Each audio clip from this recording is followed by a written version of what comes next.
Welcome to NeuroFootball. Yesterday, Barcelona pulled off an epic comeback against Levante. Manchester City were humiliated by Tottenham again. A wild 10-minute brawl erupted in Marseille's dressing room. What's going on in Ligue 1? Gyökeres stunned Leeds with a brace, shocking Arsenal's fans. And Cristiano Ronaldo's trophy drought with Al-Nassr continues, leaving the Portuguese star heartbroken.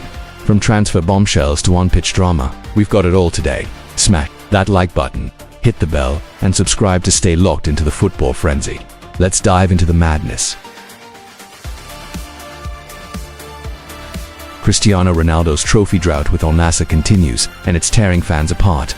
The Portuguese legend had a golden chance to win his first title in the Saudi Super Cup, a symbolic milestone for Al-Nassr's new era under his leadership. After extending his contract, the club revamped, hiring Portuguese coach Jorge Jesus and appointing Ronaldo's friend Jose Semedo as CEO. New signings João Felix, Íñigo Martínez and Kingsley Coman joined to fuel CR7's vision of glory. In the semi-final, Al-Nassr cruised past champions Al-Ittihad, featuring Karim Benzema with Ronaldo assisting Felix for the winner. Everything clicked, and Al-Nassr seemed destined for the trophy against Al-Ahly, last season's Asian champions. League winners. Despite dominating play, the final was a roller coaster. Ronaldo fired them ahead with a penalty, but Francis equalized before halftime. Marcelo Brozovic's 82nd minute strike put Al-Nassr back in front, and with Al-Ahly struggling, victory seemed certain. But football's cruel twist struck. Goalkeeper Bente's error in the 89th minute gifted Al-Ahly a draw. The match went 2 penalties, where confidence reigned until Abdullah Al-Kabari, one of Al-Nassr's few Saudi starters, faltered. His hesitant shot handed Al-Ahly the cup. Ronaldo left the pitch visibly crushed, a scene we've seen too often in his 3 trophyless years at Al-Nassr. Despite his 5 Champions League titles and countless accolades, these Saudi setbacks sting. He's come agonizingly close 3 times, even shedding tears on the field. At 40, his drive to win burns as fiercely as ever, but can he break this curse? Al-Nassr's revamped squad, with Felix's flair 1 assist versus Al-Ittihad and Coman's pace, suggests potential, but their 60% possession and 14 shots, 5 on target, weren't enough. Fans are split. Some believe Ronaldo's leadership will deliver this season. Others fear his fairy tale is fading. What do you think? Can CR7 finally lift silverware with Al-Nassr, or is time running out? Drop your thoughts in the comments. Real Madrid are at a crossroads with Vinicius Jr., and the clock's ticking. The Brazilian star has stalled contract talks, planning to run down his deal until 2027 to leave as a free agent for a massive signing bonus. For real, losing a key player for nothing is a nightmare. Last summer, Al-Ahly offered €500 million, but Real saw Vinicius as a long-term leader alongside Kylian Mbappé. Now, just 1 season later, talks have collapsed. Defensa Central reports Real are ready to sell for €150 million, but with the transfer window closing soon, decisions are urgent. PSG and Chelsea are potential suitors. Chelsea love wingers and were linked with Vinicius over Garnacho, but Al-Ahly remained favourites after their mega offer. If Real cash in, Xabi Alonso wants Crystal Palace's Adam Wharton to bolster the midfield, a problem area since Toni Kroos's exit. Financial fair play limits Real's spending, so selling Vinicius or Rodrigo could fund the €80 million rented Wharton, whose 3 assists and 2.1 key passes per game in 2024-25's screen potential. Vinicius' 10 goals and 8 assists last season, with 2.5 dribbles per game, made him untouchable, but his form has dipped, sparking debate. At 25 he could regain his spark, but Real's 65% possession style needs midfield control, and Wharton's 60% pass accuracy under pressure fits Alonso's 4-3-3. Losing Vinicius for free in 2027 would hurt more than €150 million now, but can Real afford to lose a Ballon d'Or contender?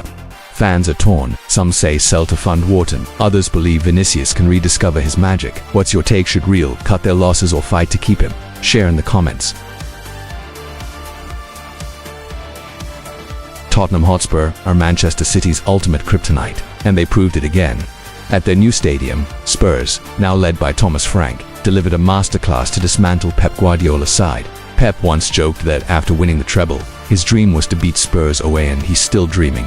City's 55% possession and 12 shots 4 on target couldn't break through Spurs' rock-solid defense, which racked up 8 clearances and 3 blocks. Tottenham's 4-2-3-1 formation, averaging 1.9 goals per game this season, thrives on counterattacks, and they exploited City's high line with precision. Spurs have now won 3 of their last 4 matches against City, a nightmare run for the citizens. Thomas Frank's tactical tweaks, emphasizing quick transitions and pressing 15 tackles won, overwhelmed City's midfield. Despite Rodri's presence, Tottenham's home record 1-2-2 in their last 16 at the new stadium continues to haunt City, who've lost 4 of their last 5 visits. With the Premier League title race heating up, City's wobble conceding 2.1 goals per game in their last 5 away matches raises questions. Can Guardiola finally solve the Spurs puzzle, or will Tottenham keep their hex alive? Drop your predictions in the comments. Will Spurs continue to dominate City? Manchester United are shaking things up in goal and beyond.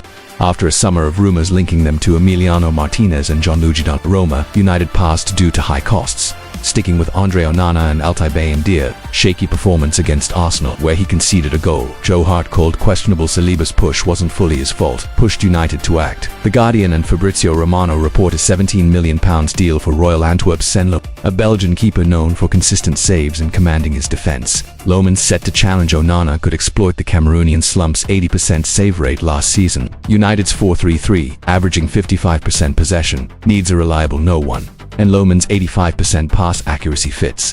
Meanwhile, United are offloading high. Ernest Carrera de la Sport says Rasmus Højlund has greenlit a move to Napoli, but he wants a permanent deal, not a loan. Antonio Conte, who's worked wonders with lesser talents, could unlock Højlund's 7 goals from last season, though he'll face Romelu Lukaku and Lorenzo Luco. The deal's nearing completion by Monday, but United's erratic decision. Ten Hag after FA Cup wins, now signing Loman's off one bad Bay India game raise eyebrows.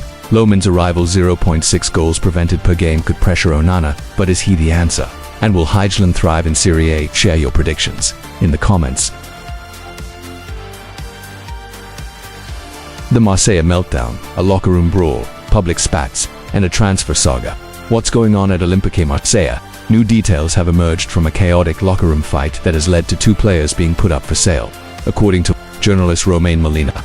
The trouble started when goalkeeper Jerome Rulli confronted teammate Jonathan Rowe about his lack of commitment. Rulli was furious and reportedly hurled insults at Rowe in Spanish. Midfielder Adrien Rabiot stepped in to try and calm the situation, but his attempt backfired spectacularly. Rabiot quickly got heated and started swinging, landing the first punch on Rowe. Rowe hit back, and a 10-minute brawl ensued. It took security guards to finally break up the fight. No apologies were made, and both Rabiot and Rowe were promptly put on the transfer list. Rabiot's mother and agent, the notoriously outspoken Véronique Rabiot, was not happy. She publicly blasted Marseille's management, including President Pablo Langor and sporting director Mehdi Nate, in a series of interviews. A player like Adrien cannot be kicked out of the team because of a quarrel in the locker room, she ranted. She accused the club's leadership of being too proud and emotional, letting their egos get in the way of rational decisions. Véronique also controversially referenced the club's handling of another player, saying Rabiot should have been given a second chance. Just like Greenwood, Marseille's coach Roberto De Zerbi fired back at Véronique's comments. He dismissed the comparison to Greenwood as crazy, pointing out that Greenwood's situation was a personal matter, while the fight was a workplace issue. Despite the incident, De Zerbi still spoke highly of Rabiot as a person, even revealing a personal gesture he made for the player. 10 days ago, when Adrien was looking for a house, I told him I would give him my house in Aix-en-Provence and go to a hotel myself. I did it for Adrien. However, the coach made it clear that the decision to sell the player was not personal, it was a necessary measure. According to De Zerbi, Rabiot and his entourage made 2 critical mistakes. Rabiot never apologized after the fight. His family went public with their attacks on the club as soon as they learned he was for sale. De Zerbi believes that if Rabiot had simply shown remorse, he could have stayed. But with the public comments, the bridges have been burned, and there is no chance for him to remain at Marseille. Now that Rabiot is on the market, a few clubs have shown interest. According to Football Italia, Rabiot has offered his services to Juventus, calling sporting director Giorgio Chiellini. While Juventus has noted the interest, they are reportedly more likely to pursue Brighton's Matthew Riley. Another potential landing spot is Manchester United. Respected journalist Fabrizio Romano confirmed that the midfielder has been offered to the Red Devils. At a price of just €20 million, Rabiot seems like a bargain, especially given his talent. But as any football fan knows, the deal comes with one significant add-on: his mother. Barcelona pulled off a stunning comeback against Levante, a team that, while not a powerhouse, is known for being a tough opponent. This early season match already felt like a familiar script for Barca fans. Once again, they found themselves in a hole and, like Baron Munchausen, had to pull themselves out by their bootstraps. The match started exactly as expected. Barcelona on the front foot, pinning Levante back. But despite the constant pressure, their attack couldn't find a way past the keeper. Levante, meanwhile, relied on their signature long ball game and looked to catch Barça on the break. Most of their runs ended in offsides, but eventually, the Barcelona defense cracked and Levante took the lead. The turning point came at the end of the first half. The referee pointed to the spot, ruling that Alejandro Balde had handled the ball. Morales calmly converted the penalty, and Barcelona went into halftime trailing 2-0. Immediately, the familiar refereeing debate flared up. The Spanish portal Archivo was quick to point out that the penalty should never have been given. According to La Liga rules, the hand must clearly increase the body's surface area, but Balde's arm was tucked close to his body. To make matters worse, the same referee had ignored a much more obvious handball by Aurelien Tchouameni in a recent El Clasico. This controversial call could have been the story of the match, but Barcelona took control and changed the narrative. They came out of the break with purpose, scoring 2 quick goals to level the score. Levante battled to hold on for a draw, but their resistance crumbled in stoppage time. Throughout the match, Lamine Yamal had a tough time, constantly hounded by Levante's left-back Manu Sanchez. Sanchez gave the Ballon d'Or contender no space to breathe. But in the final moments, an exasperated Yamal delivered a sublime ball into the Levante box, setting up the winning goal. The goal was ultimately an own goal by a Levante player who showed Barça how to handle a ball in the air. Still, it was the Catalans who stole the 3 points at the last possible moment.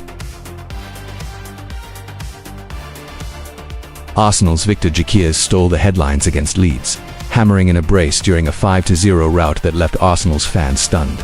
The Swedes' 2 goals, including a penalty set up by 15-year-old Max Duman, marked a historic moment to became the first player born in 2009 to debut in the Premier League, while Ethan Nwaneri holds the youngest debut record at 15.5. Doman's penalty-earning run was the match's highlight. Injuries to Martin Dedegaard did not even finish the first half. He left the field with a shoulder injury, as far as could be judged from the television pictures, and Bukayo Saka hip or knee.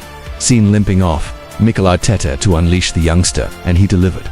Arsenal's 4-3-3, with 60% possession and 15 shots, 7 on target, overwhelmed Leeds, who managed just 3 shots. Gyökeres, criticized for his 13% shot conversion last game, silenced doubters with his clinical brace. 2 goals, 1.5 shots on target, boosting his confidence. Arsenal's youth revolution is in full swing, with Arteta's side averaging 2.2 goals per game in 2024-25. Gyökeres' breakout, paired with Doman's fearless debut, signals a bright future, but Saka's injury could hurt. Early reports suggest a 2 to 3 week absence. Can Gyökeres maintain this form and become Arsenal's next star? Share your thoughts below. Is the Swede finally stepping up? That's a wrap on today's football madness. From Barca's epic comeback to Spurs' humbling City, Gyökeres' brace, United's keeper hunt, Ronaldo's heartbreak, and Marseille's wild brawl, the football world's on fire. Check our last video, it's right there. Smash that like button, subscribe, and hit the bell to catch every moment on NeuroFootball. Who's stealing the headlines this week? Drop your hottest takes below. Follow us for daily football vibes. See you tomorrow. Stay passionate.